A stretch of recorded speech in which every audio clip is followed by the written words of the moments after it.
Kailangan nating iligtas sila! Bilis!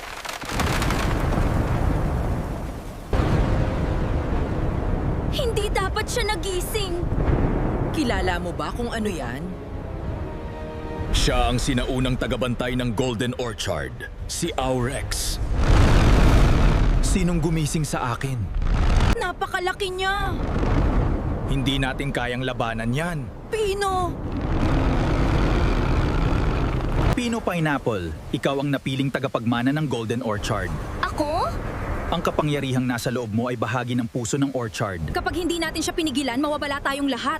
Kahit ikaw, kahit ako. Hindi ko akalaing darating ang araw na magtutulungan tayo. Huwag mong isipin na kakampi mo ako. Kayo ay hindi karapat-dapat sa kapangyarihan ng Orchard. Takbo! Nasa iyo ang puso ng Orchard. Anong ibig mong sabihin? Piliin mo tagapagmana. Ililigtas mo ba ang Orchard? O sisirain ito?